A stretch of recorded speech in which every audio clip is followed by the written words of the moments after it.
Indians are black. Let me explain. When we think about blacks and browns, we think about African people or people from the Hispanic world. But did you know that Indians are black people as well? If you did some research, you will find out that Indians have neuromelanin, which is a key component to why black people are dark-skinned. But despite this fact, there are tribes in Africa that have straight hair and similar features. For example, look at these two females. They look like they could be cousins, yet they are from two different continents, sharing the same features. Science also backs up this theory. One thing that most scientists agree with is that all people originated from Africa. There's also proof that Africans migrated to India around 2 million years ago, being one of the first humans to leave Africa and create civilization, meaning that Indians and other blacks are cut from the same cloth. One fact that isn't really talked about is India and Africa's great relationship. They have a very vast relationship. One of the oldest trades we have recorded is between Indians and Egyptians. They traded various things like spices, textiles, knowledge, and so much more. They had a very good relationship, and I'm surprised that it isn't really emphasized in our history books. For example, there's a temple in India called the Karnak Temple. If you look at this temple, it's very glorious and doesn't look like it was built by anybody during this time. It's obviously ancient. This temple is glorious, but why am I talking about this temple? Because there's also a temple in Egypt called the Karnak Temple, and they're both identical. And that's not even the kicker. Guess what they're worshiping? The sun. With Egypt being Ra and India being Surah. So none of this is a coincidence. This is clear evidence that Indians and Africans had a very tight relationship in the past and paid homage to each other as well. All throughout history, melanated people all across the world have been disconnected from each other.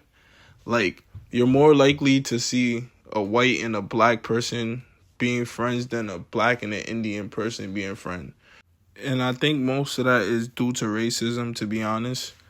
Like, I don't think Dravidians, which that's another word for Indians, these guys, I don't think they really look at black people like we're the same. Like, I think they think they're a little better than us. I'm not trying to generalize, because I know some good Indians out there.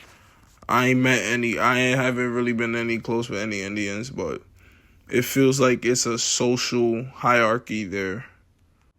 And I think most of this is due to colonization by white European men. These European men came with slavery, genocide, and most importantly, indoctrination of the later generation.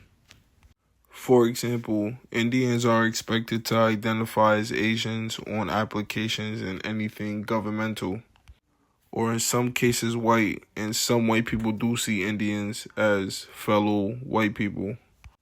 I think this is done solely just to separate us and make a superiority complex or inferiority complex, which they love to do, like they do with whites, even though they're not free or they're not really living better than us. You just give them a little more freedom and a little bit more power and make them think they're better than the other person.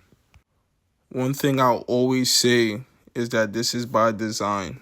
This is no coincidence that melanated people all across the world are suffering.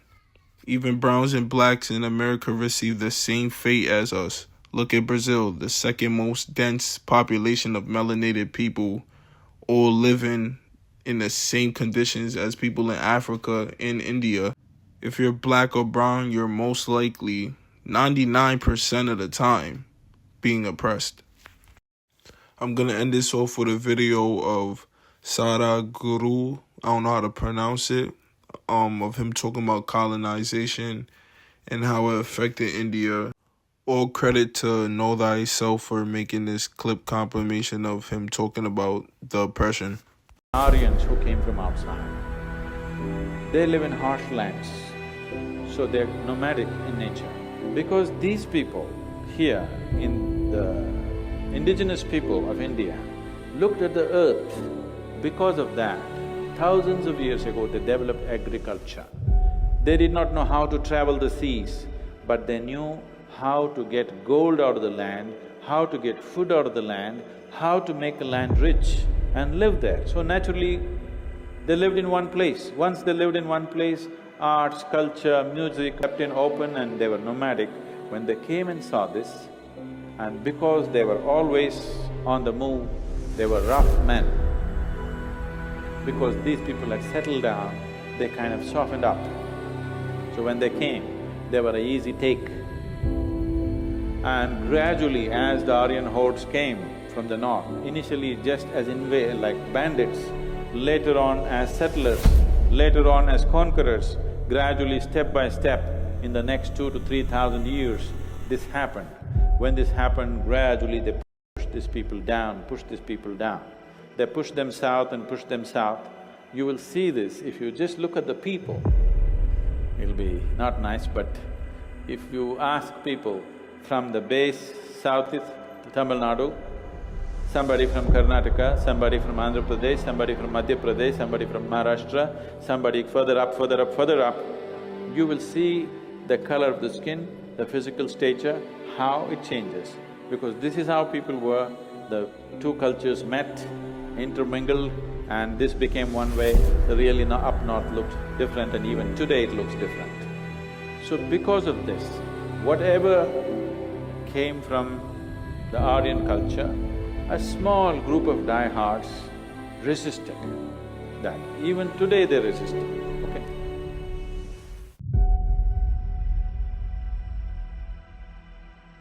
So, because of this, there is a resistance of cultural imposition in the form of Ramayana, Mahabharata, and if you look at it, there is a streak of prejudice running through Ramayana and Mahabharata. They're dismissing off the indigenous people as Rakshasas, and they're saying killing them is not even a crime, you can burn them down. See, the way Kunti burned down that mother and 5 sons, there is not even a thought about it because they are Nishada people. That means they are not Aryans. A non-Aryan person, if you burn him, it means nothing. I'm saying it has been so in many parts of the world, isn't it?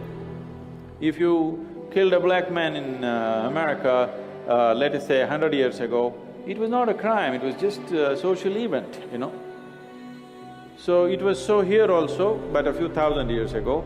So this furthers my point even more that we're reflections of the Creator. If you made it all the way to the end of the video, please like and subscribe and